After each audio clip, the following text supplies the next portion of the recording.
ni Sport Analysis ya MH Sport ambayo inakuletea uchambuzi umekamilika wa michezo nyumbani na nje ya nchi, yani mpira hapa nyumbani Tanzania na Ulaya kule barani Ulaya. Lakini huwa sipo peke yangu, mimi Ramazani Shauri Mbele, nipo na kocha Boni, lakini pia tunakuaga na Idi, lakini leo hii amepata dharura kidogo ambayo ipo nje na uwezo wetu au nje majukumu yetu. Leo tutaenda kuitazama ligi ya Tanzania ambayo imeanza tarehe 20 Jumaa hii. Mungu alikutana dhidi ya Yanga, Love Shooting alikutana dhidi ya Simba. Kwa tutaenda kuiangalia, na lakini baadaye tulipata ujio wa GSM kuja kama mbadala wa kuizamini ligi ya Tanzania bara ambayo ina NBC Premier League, lakini GSM naye ameingia kama mdhamini. Lakini haitoshi, weekend hiyo kule barani Ulaya Ole Gunnar Solskjaer alifika mwisho wake. Tunasema kwamba kocha hanunuliwi nyumba. Sasa kilichomkuta Ole Gunnar Solskjaer ni kuondoka United, lakini haitoshi, Liverpool walimweka mikononi Mikel Arteta na akakubali kipigo cha bao 4-0. Yote hayo ni katika Sport Analysis ya MH Sport. Dula Sportwear ambao ni wauzaji wa vifaa vya michezo ambao wanapatikana Masika pale mjini Morogoro, lakini pia hawatoshi, ni Sozi Sembe ambao ndo wanatufanya sisi tuweze kung'ara na kuweza kuja kwenye kipindi tukiwa tumeshiba. Hao na wauzaji wa unga bora wa sembe, ambao unga bora wa mahindi ambao ni sembe pamoja na dona, wanaanzia katika kilo 5 mpaka kilo 25, ambao ni unga ambao TBS wameweza kuthibitisha. Niko na kocha Boni leo hii hapa tukienda kuangalia mechi ya Simba dhidi ya Love Shooting, ikiwa ni mechi ya kwanza ya kocha mpya asilia ambaye anatoka nchini Spain au Franco, akiwa na mechi yake ya kwanza, lakini akiweza kushinda bao 3-1. Mwalimu, tumeweza kumuona Franco ameweza kuingia nchini Tanzania na mechi yake ya kwanza ikiwa dhidi ya Love Shooting ameweza kupata ushindi wa bao 3-1. Hii tunaweza tukasema ni mwanzo mzuri wa Franco, ama bado timu inahitaji kupewa muda? Asante sana. Kwanza ina maana kwamba timu sasa ina maana kwamba imeanza kwa kwenye momentum, kwa sababu mchezo uliokwisha Simba aliweza kupata matokeo kwa kuweza kuifunga Namungo. Kwa ina maana kwamba kitendo cha kwanza timu ambayo labda ilikuwa imeanza kidogo kusuasua, sasa inapoanza kupata matokeo, ina maana kwamba ule ubora au tulivu wa timu unaanza kupatikana. Kwa hiyo mimi nafikiri mwalimu anaendeleza pale palipoishia, kwa sababu kila mchezaji ina maana kwamba anatambua na wajibu gani, ukizingatia kwamba timu kipindi kilichopita ina maana kwamba timu ilikuwa bingwa. Kwa hiyo nafikiri uwezi kusema unautetea ubingwa wako kwa kushinda mechi. Kwa hiyo ina maana kila mchezaji au timu kwa ujumla wake wanatambua kinachoendelea. Nafikiri mwalimu anakazia pale ambapo tayari watangulizi wake walipoachia, ina maana kwamba yeye anakazia. Na kingine ambacho mimi nafikiri ndio kikubwa sana, wachezaji au mchezaji, mara nyingi mwalimu anapobadilika, kila mchezaji anatakiwa, yani mwalimu anakuwa, yani kila mchezaji anapoingia mwalimu mpya, kila mchezaji kujitahidi kuonyesha kile alichokuwa nacho ili aweze kutengeneza imani kwa mwalimu mpya. Mwalimu ni mpya, mwalimu anaingia na falsafa mpya ya mpira wa Kispain, lakini sioni kama kuna mabadiliko makubwa sana ambayo anakuja kuyafanya katika klabu ya Simba. Simba haijabomoka sana kwenye msimu wake, hawajauza wachezaji wengi wala hawajatoa wachezaji wengi nje. Kitu gani ambacho wanatakiwa kama kocha kukiongeza tu kwenye timu inaweza kupata mafanikio? Na wakiwa wametoka katika kufanya makubwa katika ligi, wamechukua mara 4, lakini pia waliondoka kwenye Champions League wakiwa wakimuondoa kocha wao baada ya matokeo kutokuwa mazuri. Hii klabu zetu ama timu zetu, matokeo yakiwa mabaya, tunapaswa kumuondoa kocha?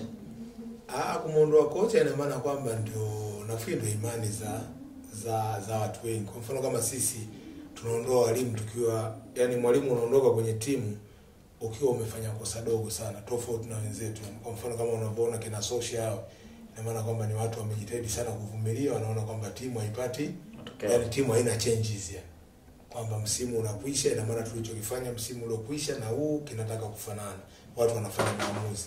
Lakini sisi tumekuwa tukifanya maamuzi haraka, mchezo mmoja, michezo miwili, mwalimu unaweza ukafungashiwa virago. Lakini mwalimu unapoingia kwenye timu, kwa mfano kama mwalimu huyu, siwezi kukubaliana na wewe kwamba philosophy ya Kihispaniola, ina maana kwamba ndio inaanza kufanya kazi kwenye timu ya Simba kwa siku 5 au kwa siku 6. Mwalimu unapoingia kwenye timu kikubwa, ina maana kwamba unakwenda kudili na principle of play, yani ile misingi ya kucheza. Sasa misingi ya kucheza ina maana kwamba ni kushambulia na kuzuia pamoja na transition ile ya kushambulia na transition ya kuzuia. Kwa kikubwa ina maana kwamba mwalimu huyu sasa anaweza akaingia kwa muda mfupi, ina maana kwamba akajaribu kuboresha kwamba watu waweze kufanya pressing, yani timu ionekane sasa wakati, yani ule uwiano ule kwamba timu inapopoteza mpira ionekane kweli na utafuta mpira. Hapo tuliona love shooting walipiga mpira mwingi sana. Shida yao ilikuwa ni sehemu ya kumalizia, shida ya ufungaji, lakini pia eneo lao la nyuma la kuzuia ilikuwa ndio changamoto yao kubwa. Simba walionekana ni ambao wanaonekana kucheza direct football, mpira wa chini sana, lakini wametoka katika mfumo wa kucheza sana mpira wa pasi wa kukutana. Wamekuta wanapiga long ball, wanakimbia sana, wanafika golini na mwisho wa siku kikawapelekea matokeo hayo.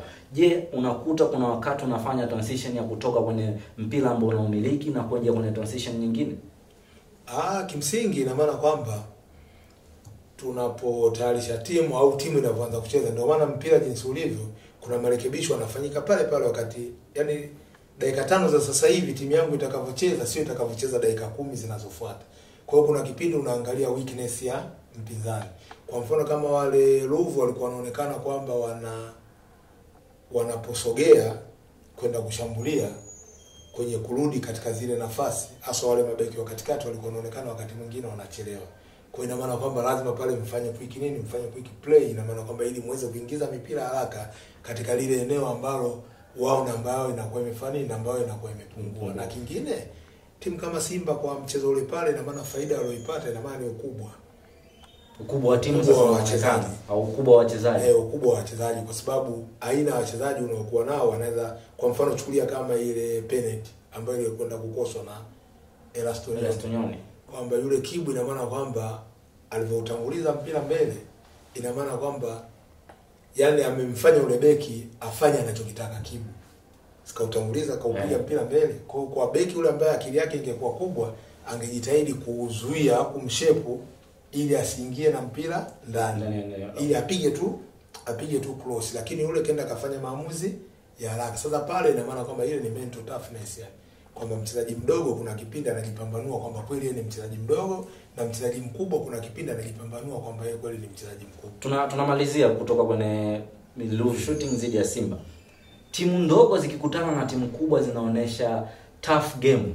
Game inakuwa ni kali sana. Natamani siku moja nione ligi yetu ambayo NBC ambayo inaenda kucheza, yani hata akikutana na mdogo mwenzake unaonekana ule mpira. Unahisi ni kwa nini? Ni wachezaji wenyewe wanataka kuonekana na vilabu vikubwa kwenda Simba ama Yanga, ama ni ile kwamba nakutana na mtu na mimi nataka nionyeshe nilichokuwa nacho? Kwa nini tusingeonyesha kwenye game zote ambazo tunashiriki katika makuta timu ziko 16 kwa mechi ambazo tunacheza 32 zote tough game? Ligi ingekuwa ni nzuri sana, lakini ni unakuta ni timu kubwa labda Azam, Simba. Sasa shida hiyo iko katika mentality. Shida hiyo ipo katika akili, yani kwamba je, leo walimu wetu ambao wanafundisha hivi vilabu vidogo, ina maana kwamba anavyoitayarisha timu kwenda kucheza mechi na Simba na matayarisho unaofanya wakati unapotaka kwenda kucheza na Namungo, ina maana kwamba yanafanana.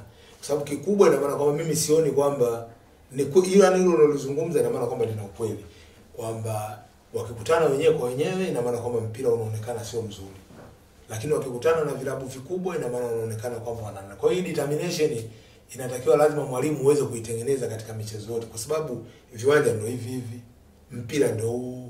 Kwa kama mwalimu unaitayarisha timu yako kucheza vizuri katika mchezo mdogo, katika mchezo mkubwa, tena ndio inaweza kukusaidia kuweza kupata matokeo mazuri. Kwa hiyo walimu ina maana ndio wenye uwezo wa kuwabadilisha wachezaji. Kwa hii changamoto ina maana kwamba walimu pengine watabana, tukikutana na tufani bwana, mguu wa shingo mguu wa roho, tupige tu tumalize, lakini michezo mingine hii mikubwa ndio watu wanaonekana wanajitahidi. Kwa hiyo ili twende kama unavyosema, ili ligi yetu izidi kuwa bora. Tunatoka hapo kwenye tuliangalia mechi ya ya Simba zidi ya Love Shooting, ambayo Simba ile mechi ya kwanza Franco akiwa anaangalia timu yake ikiwa inaenda kwenye competition, yani mashindano kabisa NBC, akishinda 3-1 zidi ya Love Shooting, lakini Meddie Kagere akiweka 2 kambani, akiwa anarudi na akiwa anamweka mzawa benchi John Raphael Bocco. Tutaangalia mechi inokuja, je, Raphael Bocco atarudi au mwalimu atatumia double striker? Tunaondoka hapo, tunaenda mechi zidi ya Yanga zidi ya Namungo, mechi ambayo ilikuwa ni tafu sana, mechi ambayo wamekutana watu wote wanadhaminiwa na bosi mmoja GSM. Watu walifikiri basi Namungo atamwachia kidogo Yanga, lakini hali ilikuwa ni tofauti, wakatuonesha kwamba mpira unachezwa uwanjani. Namungo alicheza mpira mwingi sana, lakini mwisho wa siku dakika 90 zikaamua 1-1. Yanga waliomkosa walikuwa katikati pale, tunamwona Faisal, lakini Khalid Aucho alikosekana mechi ile. Je, kuna umuhimu mkubwa sana wa kuwa na playmaker zaidi ya mmoja ili mradi katika game, ili mradi tuone uendelezo wa mechi kuwa nzuri? Sababu tuliona Yanga zidi ya KMC ilicheza vizuri sana, Yanga zidi ya Azam ilicheza vizuri, lakini Yanga zidi ya Namungo, au ni kwa sababu mwalimu wa Namungo aliisoma vizuri Yanga?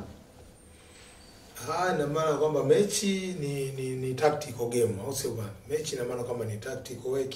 Kwa hiyo Namungo alijitayarisha kushindana na Yanga, kwa sababu ukizingatia kwamba Yanga ni timu ambayo toka ligi imeanza haijawahi kutoka sare. Kama ni timu ambayo wala kupoteza mchezo. Kwa hiyo ni timu ambayo imepata matokeo kwa 100% kabla ya huo mchezo uliopita wa Namungo.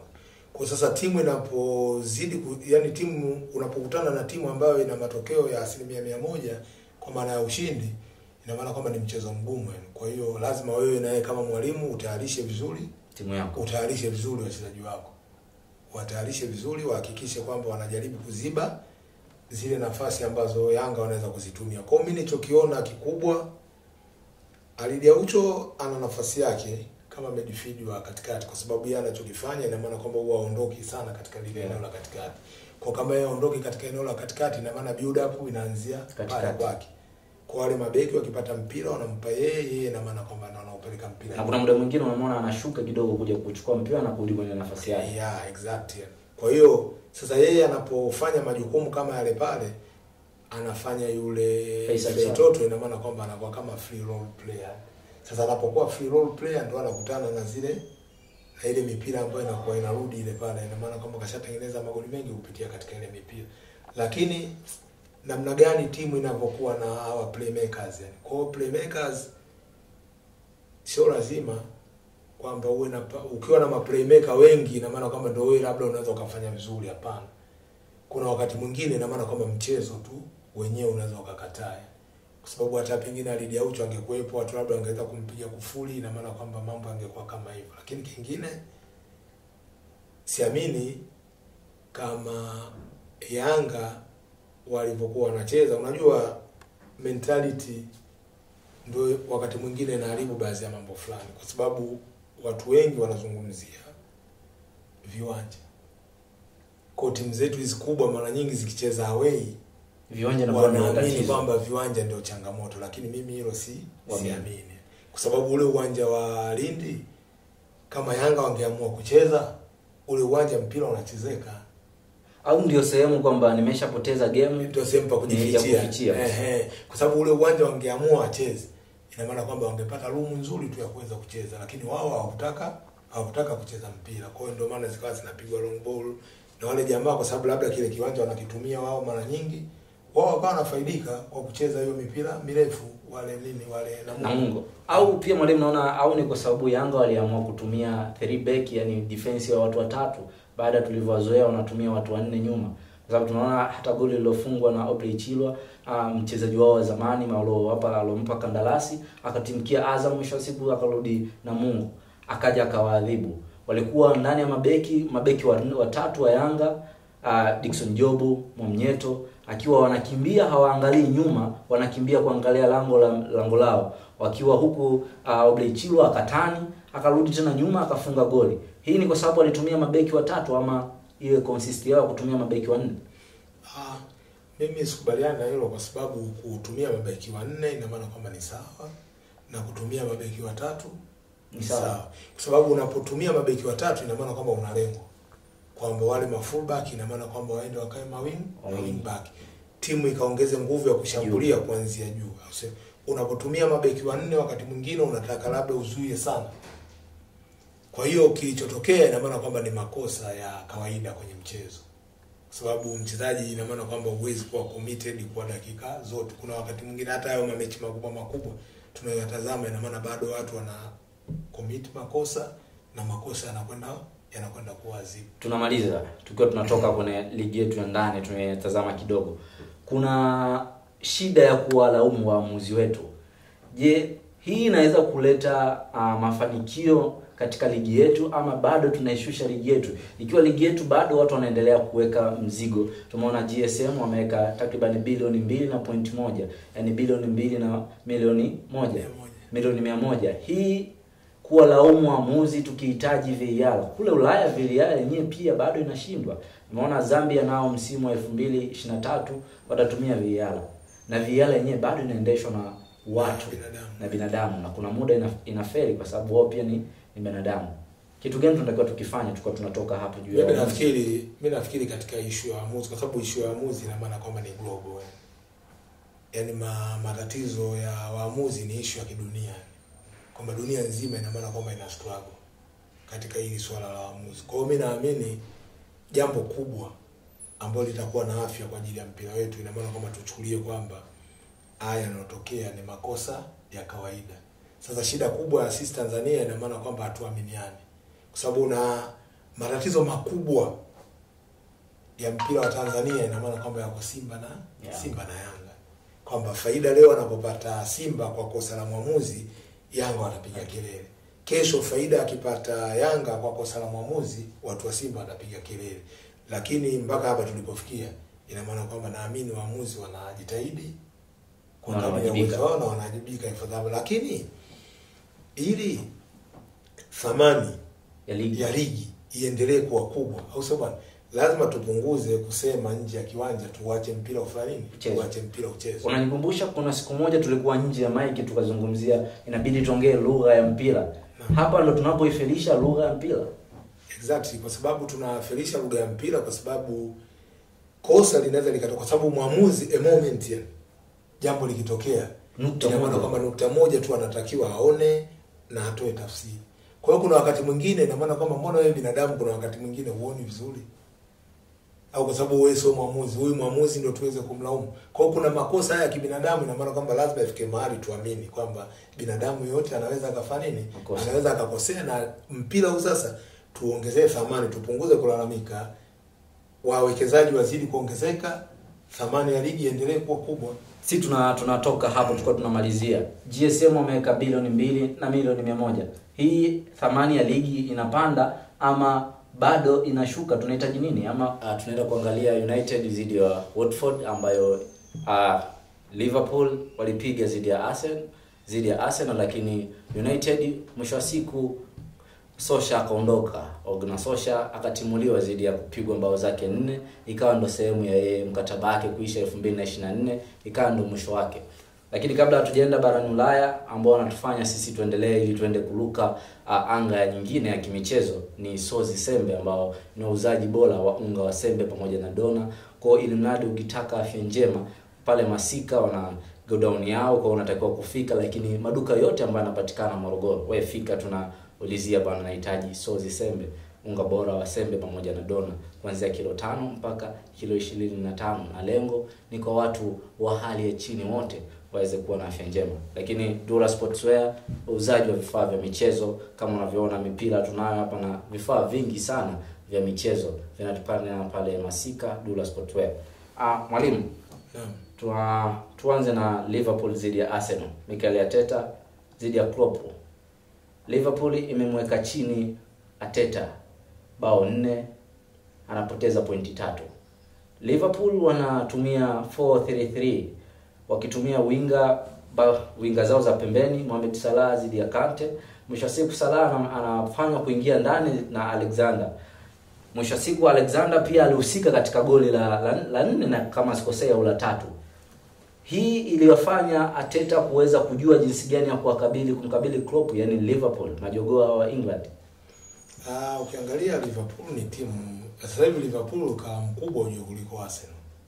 Kwa ni timu ambayo imeshaimarika na inazidi kuimarika kila kukicha.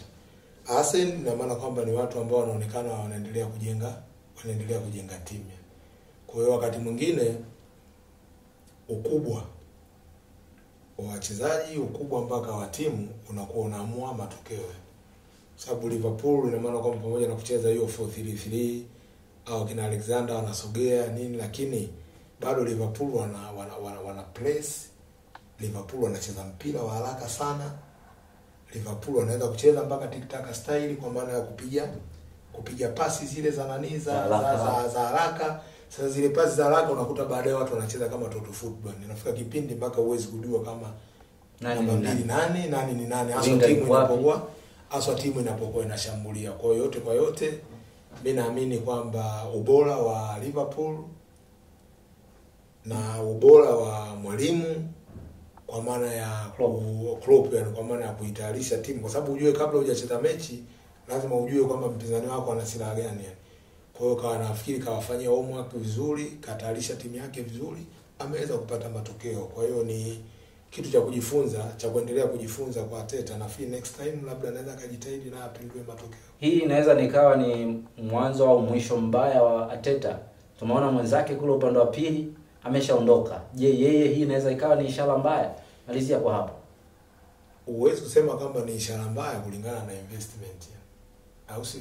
Kwa kama wewe una timu ambayo unatumia wachezaji wengi chipkizi, bado wengine ndio wanataka waimarike kupitia pale kwenye timu yako, alafu mwenzako anatumia wachezaji wengi ambao wako tayari, mimi nafikiri hapo ukimfukuza mwalimu kama unakosea, kwa sababu hao wanashindana, lakini imekuwa kama mbingu na ardhi, yani maana kwamba distance yao yani katika ule ubora wa kiuchezaji yani. Kwa hiyo nafikiri watu wa Arsenal kama hilo wanalifahamu, bado waendelee kumpa time mwalimu.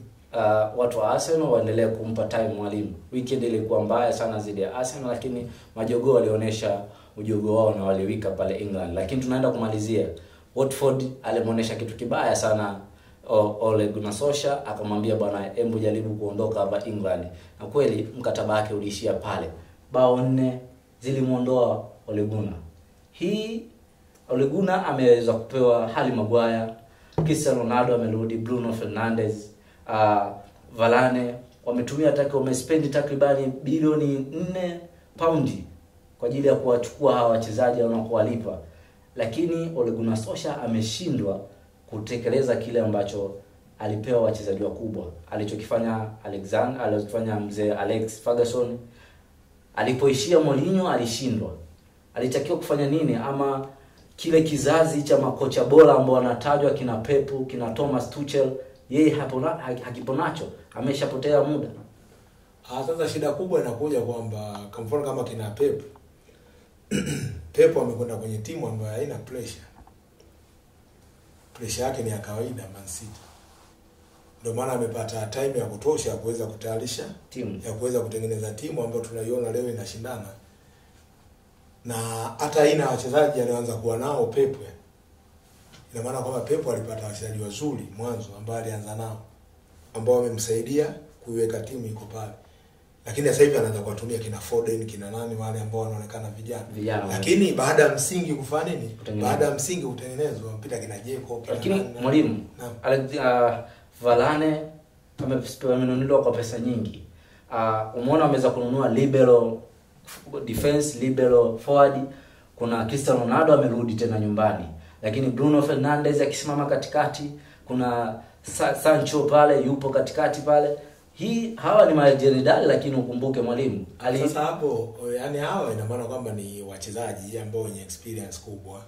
Lakini Man U anachokifanya ina maana kwamba Man U naye anasajili kwa miemuko. Sababu kila dirisha la usajili likifunguliwa ina maana kwamba Man U anasajili. Huu mwaka karibu wa 4 si mwaka wa 5. Kila dirisha la usajili likifunguliwa anasajili tena wachezaji wa 4, wachezaji wa 5, anafanya usajili mkubwa tu. Lakini timu haiwezi kujengwa kwa kufanya usajili mkubwa wa kila mara. Kwa hiyo ni vyema ukapata wachezaji ambao wa class kidogo ya kati, sio ya chini. Ukapata wachezaji wa class ya kati au sema, lakini ukapata kundi kubwa la wachezaji wa class ya kati, ukasema bwana baada ya mwaka mmoja au baada ya miaka miwili, ina maana kwamba bwana mimi nataka hao wakawe top nini? Top player. Wakawe top player. Lakini sasa nani hawa Man U? Kwa mfano leo unamchukua Varane. Varane leo ina maana kwamba Varane leo anatafuta nini? Ukubwa, kuendeleza ukubwa wake. Varane leo anatafuta kitu. Yaani kwamba leo upambanaji ule wa Varane huyu wa Man United ndio yule wa Real Madrid wa miaka 4-5 iliyopita. Kwa hiyo ina maana kwamba kuna vitu fulani vikubwa, ina maana kwamba Varane tayari ameshavipata. Au sio? Au Harry Maguire ina maana kwamba ni mchezaji. Harry Maguire sasa wachezaji wa Uingereza, unajua Waingereza wana tabia ya kuwa push, kwa promote yani wachezaji wao kwa kiwango kikubwa hata kama uwezo wao wa kucheza ni mdogo, ni wa wastani. Kwa Harry Maguire ina maana kwamba bado huwezi kusema katika mabest libero wa dunia ukamuingiza. Lakini kingine lazima ufahamu kwamba sasa hivi dunia ujue ina uhaba wa wachezaji. You believe or not? Kwa nini? Sasa hivi wachezaji wachache, wale wenye vipaji vya hali ya juu, wachezaji wachache, na wachezaji waliokuepo wale ambao unaona kina Mo Salah, kina Sadio Mane, kina nani, watu wataki kuuza wachezaji wao wazuri. Mbona Lionel Messi ameuzwa? Lionel Messi ina maana kwamba unauza Lionel Messi, kina Ronaldo, hao ina maana kwamba tayari hao wameshamaliza. Kwa wameshazeeka. Yaani hao ina maana kwamba wamemaliza, wanakwenda sehemu, ina maana kwenda kama kutaka kumalizia. Lakini hawa wachezaji ambao mtu anajua bwana hawa wana miaka 10. Kwa hiyo ndo unamaanisha ndio maana PSG hawataki kumuondoa Kylian Mbappe? Hawezi kumuondoa. Basi tunaondoka hapo bwana. Pochettino ana katika miongoni mwa listi ambazo zinaonekana Pochettino anaitwa United. Unatoa asilimia ngapi? Pochettino yupo tayari kuiacha PSG, Lionel Messi, Neymar pale ndani. Unasemaje hapo? Mimi hapo ina maana kwamba niko 50-50 kwa sababu mimi sio Pochettino. Lakini nikitoa kwa opinion yangu mimi, ina maana kwamba siwezi kukubali kutoka kwenye timu ambayo tayari naitengeneza na tayari timu inaonyesha mwelekeo wa kufanya vizuri, uje katika hii timu ambayo wakija kucheza wakifungwa mara 4 mara 5 wanaweza wakavunja mkataba wakati wote. Hii timu ina maana kwamba waachwe, watafute walimu, waitayarishe taratibu, itafika kipindi itakaa tu kwenye nafasi. Lakini kingine mimi ninachokiona Man U kile kama kivuli cha Ferguson, nafikiri kama bado kinaendelea kuwapa shida kwa sababu Ferguson alishafundisha. Wakati wake umefanya nini? Wakati wake umekwisha. Kwamba hebu aache fikra nyingine, yani sijaribu kufanya kazi. Unamaanisha nini? Tulikuwa tunataka kuondoka. Kivuli cha Ferguson kinafanya nini? Yeye yupo kwenye timu tu. Pamoja na hivyo ina maana kwamba mara nyingi na sia Moyes alimtaka yeye.